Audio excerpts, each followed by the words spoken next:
Digestion of food in alimentary canal. Starch से बनता है maltose in the mouth itself.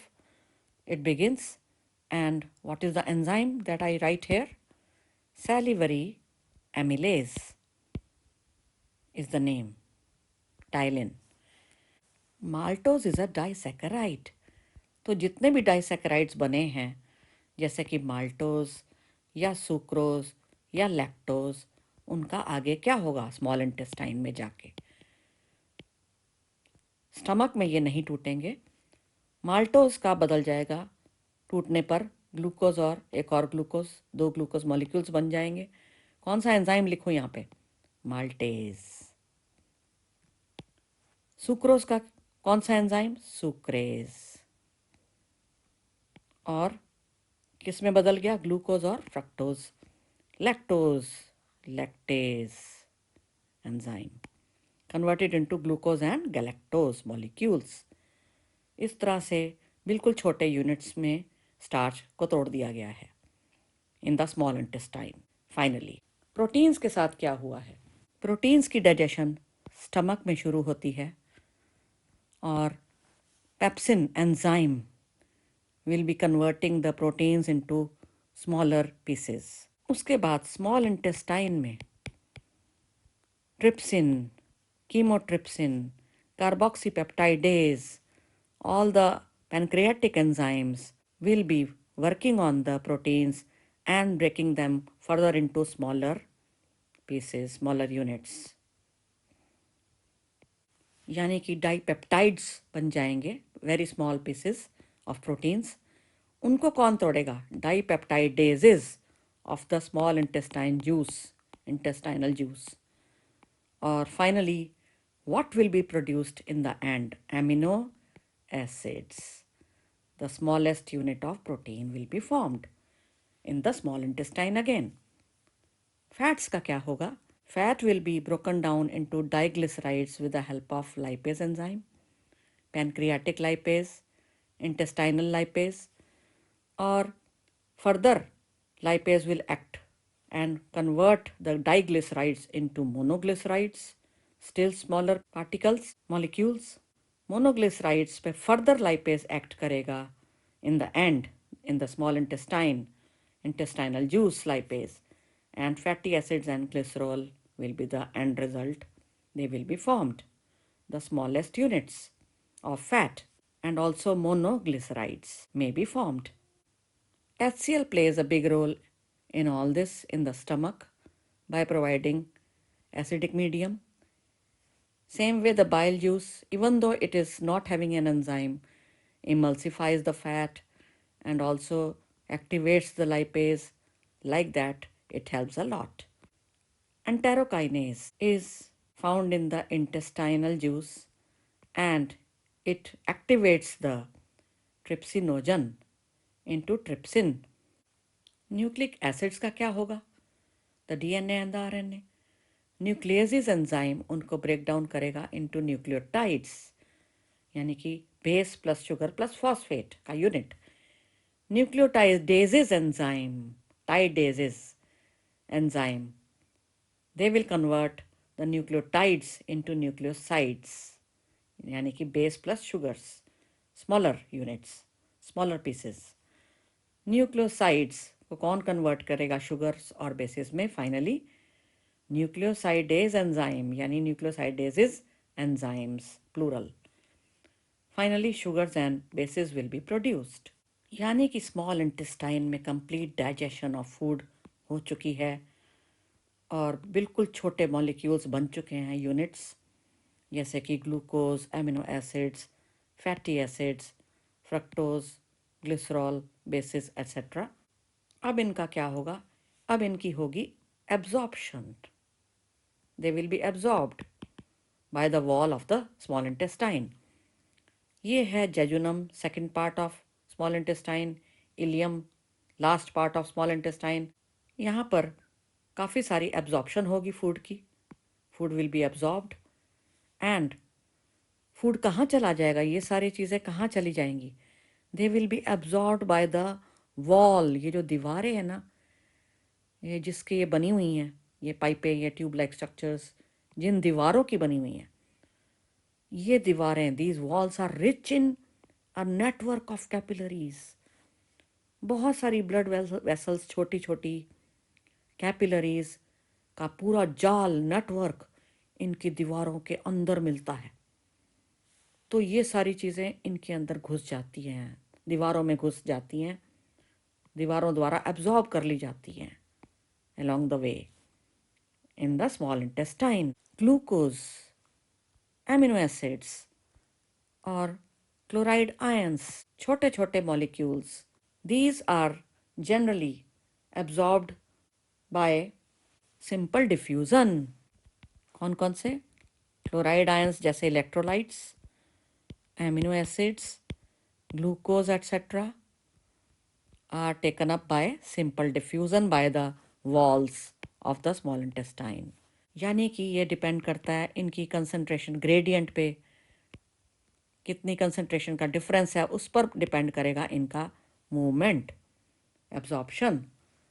While fructose and some amino acids are absorbed with the help of carrier ions like sodium ion, carrier ions like sodium ion, and this mechanism is called facilitated transport. यानी कि कुछ molecules like the fructose and some amino acids may be taken up by carrier ions, that is sodium ions etc. और इसको बोलते हैं facilitated transport. लेकिन very small amounts of the glucose and the amino acids, some of the amino acids and the chloride ions, very small amounts are taken up by simple diffusion, and the rest of the glucose and most of the amino acids and sodium ions etc. may be taken up by the wall of the small intestine actively, that is through active transport with the use of energy. Absorption of fats in the small intestine. Fatty acids बन चुके हैं, glycerol बन चुका है, some of the monoglycerides are there, यानी कि very small molecules, small units have been formed, and these are hydrophobic in nature, water hating molecules. Glycerol थोड़ा सा अलग होता है इसका एब्जॉर्प्शन। ग्लिसरॉल की एब्जॉर्प्शन होती है bye simple diffusion, fatty acids and monoglycerides. क्योंकि ये हाइड्रोफोबिक हैं, वाटर हेटिंग हैं, सो इनका गुजरना मुश्किल है, अंदर जाना मुश्किल है, एब्जॉर्ब होना मुश्किल होता है। अतः क्या होता है कि इनके ऊपर बाइल सॉल्ट्स जुड़ जाते हैं, इनके साथ चिपक जाते हैं। फैटी एसिड्स या मोनोग्लिसराइड्स के साथ बाइल सॉल्ट्स जुड़ जाते हैं, जिनमें एक हेड होता है और एक टेल होती है इनके मॉलिक्यूल में। हेड जो होता है वो आपको पता ही है, ऑलवेज हाइड्रोफिलिक कहलाता है। तो ये हेड हाइड्रोफिलिक होता है, water loving. Tail is hydrophobic, water hating. तो जब ये जुड़ते हैं तो अंदर की तरफ दुबक जाती हैं टेल्स, वाटर हेटिंग टेल्स अंदर घुस जाती हैं क्योंकि वो डरती हैं वाटर से, बाहर से। और बाहर होते हैं ये वाटर लविंग हेड्स। और ये स्ट्रक्चर जो बड़ा सा बन गया, ये मिसेल कहलाता है। बीच में क्या है, ये हरा हरा हरा फैटी एसिड या मोनोग्लिसराइड, और मिसेल बन चुका है। ये एक बनेगा या बहुत सारे मिसेल्स बन जाएंगे, बड़े बड़े मॉलिक्यूल्स। अब इन मिसेल्स का क्या होगा? ये सारा कहाँ हो रहा है? स्मॉल इंटेस्टाइन की कैविटी में, जेजुनम, इलियम वगैरह में हो रहा है ये, यहाँ पे एब्जॉर्प्शन होनी है। ये एक विलस बनाया गया है बड़ा सा, ये वाला पूरा स्ट्रक्चर एक विलस है, यानी singular of villi, villi plural, villus singular. और इसके अंदर ये सेल्स दिखाए गए हैं, ये बहुत सारे सेल्स हैं। और सेल्स के अंदर कौन घुस जाएंगे? मिसेल्स। मिसेल्स सेल्स के अंदर घुस जाएंगे। These micelles will enter into the cells through a process called endocytosis. लेकिन यहाँ पर इनके बाइल सॉल्ट्स, ये जो है ना बाइल सॉल्ट्स, ये इनका साथ छोड़ देंगे और अब ये अकेले अकेले से हो जाएंगे। ये देखो फिर से, क्योंकि बाइल सॉल्ट्स हट चुके हैं। इनके ऊपर एक कवर आ जाएगा, इन सब के ऊपर एक कवर सा आ जाएगा प्रोटीन का, जो कि गोल्गी बॉडीज़, जो ये सेल है ना, इनके अंदर जो गोल्गी बॉडीज़ हैं वो इन सब फैटी एसिड्स वगैरह पे प्रोटीन की कवरिंग कर देंगे, कोट कर देंगे गोल्गी बॉडीज़ इन सेल्स के अंदर पड़े हुए। और इस तरह से एक क्या स्ट्रक्चर बन गया, ये अंदर तो है फैटी एसिड और बाहर है प्रोटीन, अंदर है फैटी एसिड बाहर है प्रोटीन, अंदर है मोनोग्लिसराइड बाहर है प्रोटीन, और इनको बोलते हैं काइलोमाइक्रॉन्स। ये जो स्ट्रक्चर बन चुके हैं ये वाले, इनका नाम है काइलोमाइक्रॉन्स। इन सेल्स में बन चुके हैं ये वाले सेल्स में। और अब ये कहाँ घुस जाएंगे काइलोमाइक्रॉन्स? इस लिम्फ वेसल में, जो सबम्यूकोसा में पड़ी हुई है, इस लैक्टील में, इसको लैक्टील भी बोलते हैं, लिम्फ वेसल या लैक्टील। और इनको ये लेके जाएगा और फाइनली किसी ब्लड वेसल से जुड़ जाएगा। इस तरह ये मेन सर्कुलेशन में फैटी एसिड और ग्लिसरॉल और मोनोग्लिसराइड्स पहुंच जाएंगे। ये है total absorption of fat. Gastrointestinal tract, ये क्या है? अरे भाई, एलिमेंट्री कनाल का दूसरा नाम है ये, गैस्ट्रोइंटेस्टाइनल ट्रैक्ट। और इसके जितने भी प्रोसेसेस हो रहे हैं, मैकेनिज्म्स, वो किसके कंट्रोल से होते हैं? कैसे हो जाता है जूसेस का प्रोडक्शन, और वो भी सही टाइम पर और सही अमाउंट में? By the nerves and by the hormones. ये दोनों कंट्रोल करते हैं ये सारे प्रोसेसेस को, डाइजेशन के, एब्जॉर्प्शन के, एसिमिलेशन के। यानी neural and hormonal coordination is found between the organs of the alimentary canal. जैसे कि फूड की साइट, खाली फूड को देखने से सलाइवा प्रोड्यूस हो सकता है। फूड की स्मेल से ही सलाइवा प्रोड्यूस हो सकता है। फूड अगर माउथ में घुस चुका है इन द ओरल कैविटी तो सलाइवा ज़रूर प्रोड्यूस हो जाएगा। तो all this happens due to the nerves. Saliva production is dependent on the nerves which will control कि when it is produced and how much. इसी तरह से स्टमक और स्मॉल इंटेस्टाइन के जो जूसेस हैं वो भी नर्व्स के कंट्रोल में हैं, both local nerves as well as central nervous system nerves. उनके द्वारा ही ये जूसेस जो भी प्रोड्यूस करते हैं स्टमक या स्मॉल इंटेस्टाइन, वो प्रोड्यूस होंगे और सही टाइम पे प्रोड्यूस होंगे, सही अमाउंट में। Not just that, the muscular movements also in the elementary kanal depend on the nerves. कि मूवमेंट कैसे होती है फूड की, पेरिस्टालसिस और जो ग्राइंडिंग, ये जितनी भी मूवमेंट्स हैं वो भी muscular movements will depend on the nerves. Same way even the hormones play a role. Stomach and small intestine produce some local hormones which will be responsible for the juices that they produce. Summary of absorption of food. Mouth में क्या क्या absorb होगा? Certain drugs which come in contact with the mucosa of the mouth, inner lining of the mouth and lower side of the tongue.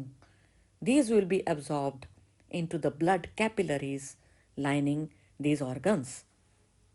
Stomach में क्या absorb होगा? Mainly water, simple sugars, alcohol will be absorbed. Small intestine में complete digestion होती है, तो this is the main principal organ for absorption of nutrients. So, glucose, fructose, fatty acids, glycerol, amino acids are absorbed here by the mucosa and put into the bloodstream and the lymph. Large intestine में mainly water absorb होगा, certain minerals may be absorbed and certain drugs, their absorption takes place. Small intestine से food absorb हो चुका है और ये चला चला चला through the capillaries, through the lymph capillaries, blood capillaries. Finally, it reaches the tissues. And the blood is bringing food for the cells. The cells get their share of the glucose. Plus, they also have oxygen. तो cell में food और oxygen दोनों हैं मौजूद। Oxygen lungs से आई है भाई, और इस प्रकार से food will B burning in the presence of oxygen, cellular respiration will take place, and energy will be obtained in the end in the cells. They will get energy for doing various activities. The utilization of the absorbed food by the cells, by the tissues, is called assimilation for doing their various activities. हमारे digestive system के disorders में सबसे common है हमारी alimentary canal का inflammation, सूजन हो जाना due to attack by bacteria, infection by bacteria और viruses. Also certain parasite infections may take place like tapeworm infection, taeniasis. तो ये टेपवॉर्म की शक्ल है और ये पोर्क, गंदा पोर्क यानी कि पिग का मीट खाने से हो जाता है. हुक वॉर्म, पिन वॉर्म का disorder, thread worms, very small worms which enter and stay in the small intestine. Round worms यानी एस्कैरिस का अटैक, ये बहुत लंबे लंबे कीड़े हो जाते हैं, मेल एंड फीमेल, और सरक सरक सरक के नाक से या माउथ से आ सकते हैं बच्चों के बाहर. इन सब पैरासिटिक इन्फेक्शन से ग्रोथ पे अफेक्ट पड़ता है, एपिटाइट पे अफेक्ट पड़ता है. हमारे डाइजेस्टिव सिस्टम के कुछ रोग, कुछ बीमारियां, जॉन्डिस यानी पीलिया. Look at A child and look at B child who is having jaundice. Of course B, क्योंकि इसके चेहरे पर पीलापन साफ नज़र आ रहा है, तो स्किन का पीलापन हो जाता है, आईज पीली पड़ जाती हैं, yellowing of the skin and eyes is the symptom for jaundice. ऐसा क्यों होता है? क्योंकि हमारा हीमोग्लोबिन जो कि लिवर में टूटता है, it breaks up into bile pigments. Haemoglobin से बन जाते हैं बाइल पिगमेंट्स, बिलीरुबिन, बिलीवर्डिन. ये दोनों फेसिस को येलो कलर प्रदान करते हैं. लेकिन जॉन्डिस में, इन्फ्लेमेशन ऑफ द लिवर में, स्किन के नीचे, हमारी स्किन के नीचे बाइल पिगमेंट्स जमा होने लगते हैं, एक्यूमुलेट हो जाते हैं और स्किन की येलोइंग हो जाती है. जॉन्डिस को हेपेटाइटिस भी बोलते हैं. जॉन्डिस में लॉस ऑफ एपिटाइट, भूख ना लगना, इज अनदर सिम्टम. जब भी आप ऐसा कुछ खा लेते हो जो बॉडी एक्सेप्ट नहीं कर पा रही, तो वॉमिटिंग यानी उल्टी यानी वमन हो जाता है. Ejection of the food in the stomach through the mouth is called vomiting action. यह एक रिफ्लेक्स एक्शन है, प्रतिवर्ती क्रिया है जो मेडुला कंट्रोल करता है. ये रहा medulla, triangular area just between the brain and the spinal cord. Medulla has a vomit centre which controls this activity. इसमें होता क्या है? Involuntary contraction of the muscles takes place. Reverse peristalsis होती है. Peristalsis, if you remember, contraction and expansion regular of the parts of the alimentary canal. यानी कि केवल oesophagus में ही होती है पेरिस्टालसिस? क्या सब जगह होती है? सब पार्ट्स में, सारी एलिमेंट्री कैनाल में पेरिस्टालसिस मूवमेंट देखी गई है. तो वॉमिटिंग में क्या हो रहा है? रिवर्स पेरिस्टालसिस, और पलटकर फूड बाहर आ रहा है फ्रॉम द स्टमक. वॉमिटिंग से पहले आपको नॉजिया की फीलिंग होगी, bad feeling, uneasy feeling, giddiness होगी आपको, you will feel giddy. Diarrhoea यानी loose motions, loose stools, frequent stools, बार बार टॉयलेट विजिट करना, liquefied faeces, liquidity of the fecal discharge, reduced absorption of materials by the intestine are the symptoms of diarrhea. This is what happens in diarrhea. Diarrhea occurs due to infection of bacteria or viruses. Constipation यानी कब्ज,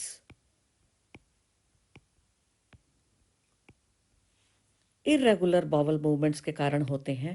rectum में, ये जो last part है यहाँ anus है और उससे पहले है रेक्टम, तो इस रेक्टम एरिया में काफ़ी देर तक फीसिस रहती है।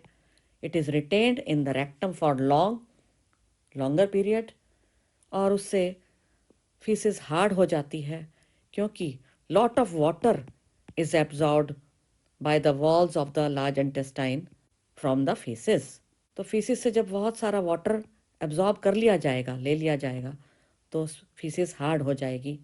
इस सब को बोलते हैं constipation.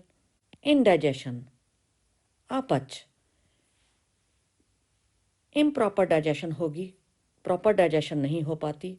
It's a very common disorder. Fullness की फीलिंग आती है,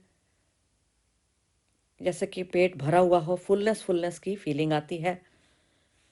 ये कई कारणों से हो सकता है, या तो कम एंजाइम प्रोड्यूस हुआ है बॉडी में, स्टमक में, स्मॉल इंटेस्टाइन में, उससे हो सकता है इंडाइजेशन। एंग्जाइटी से, नर्वसनेस से, किसी स्ट्रेस से इंडाइजेशन हो सकती है। फूड पॉइजनिंग से हो जाती है इंडाइजेशन। ओवर ईटिंग से इंडाइजेशन हो सकती है, आपने ज़रूरत से ज़्यादा खा लिया या बहुत स्पाइसी खाना खा लिया, मसालेदार खाना खा लिया, तो भी इंडाइजेशन हो सकती है। Food is not properly digested during indigestion. Some common nutritional disorders: malnutrition diseases, poor nutrition diseases, undernutrition diseases, undernourishment in children। क्या है ये रोग? Kwashiorkor and marasmus, two very common diseases of the children। Kwashiorkor 1 से 4 साल के बच्चे में होती है, प्रोटीन की कमी से होती है। बाल रेड या ऑरेंज हो जाएंगे, एनीमिया होता है, वेट लॉस होता है, मेंटल डलनेस पाती है बच्चे में, स्टंटेड ग्रोथ, स्वॉलन बेली, स्किन कलर का loss, poor muscles in the body, oedema यानी सूजन पैरों की दिखती है क्वाशियोरकर वाले चाइल्ड में। प्रोटीन की कमी से होता है ये मेनली रोग। प्रोटीन एनर्जी की कमी से होती है marasmus disease. Both protein and energy are less in the child. 1 साल से छोटे बच्चे में होती है, इन्फेंट्स में। स्टंटेड ग्रोथ होगी, बच्चे की ग्रोथ रुकेगी। Ribs very clearly visible, countable. Old man जैसा फेस, मैच्योरिटी वाला फेस होगा। Low IQ levels, thin limbs, hands and legs. No skin, muscles or fat will be found. Very poor muscles, poor fat development under the skin. Underweight होगा child. Our tongue, हमारी जीभ, a muscular organ found in the buccal cavity, mouth. On the floor of the buccal cavity, it is attached to one side, free from the other end. Mainly 4 तरह के test को टंग recognise कर पाती है। Bitter taste के लिए ये वाला एरिया, सार टेस्ट के लिए ये वाला, खट्टे के लिए, सॉल्टी टेस्ट के लिए ये वाला एरिया होता है, और स्वीट के लिए ये आगे वाला एरिया। क्या ऐसे ही सेम यहाँ पे भी होंगे? हाँ, सेम तरह के एरियाज यहाँ पर भी मिलने वाले हैं। जैसे सार यहाँ है तो सार यहाँ भी मिलेगा, इस तरह से। उसके अलावा कई प्रकार के पैपिली भी, उभरे हुए एरियाज टंग में मिलते हैं। ये देख रहे हैं आप, ये वाले पेपिली, एक प्रकार के पेपिली हैं ये वाले। इनमें कोई टेस्ट बड्स नहीं होते। ये वाले पेपिली वी के शेप में, और ये फंजाई जैसे दिखने वाले पेपिली, और इन पेपिली के ऊपर होते हैं टेस्ट बड्स, जिससे ये टंग टेस्ट कर पाती है फूड को। हमारा टूथ, दांत का स्ट्रक्चर, बाहर का बहुत हार्ड सब्सटेंस एनेमल, जो वाइट होता है, शाइनी होता है, enamel, hardest substance of our body, enamel. इसके नीचे होता है एक सब्सटेंस डेंटाइन, उसकी लेयर होती है पूरी, देखो नीचे तक, और डेंटाइन थोड़ा सा पीलापन लिए हुए होता है। ये सारा बोन है जिसके अंदर ये धंसा हुआ है टूथ, थिकोडोंट टीथ, धंसे हुए दांत बोन के अंदर, जॉ बोन के अंदर। डेंटाइन से नीचे आती है पल्प कैविटी, जो कि लिविंग होती है। It is a living layer and it is full of blood vessels, nerves. Tooth can be divided into 3 areas: the crown, the neck area, ये वाला area, the neck area, the crown, neck, and the root area.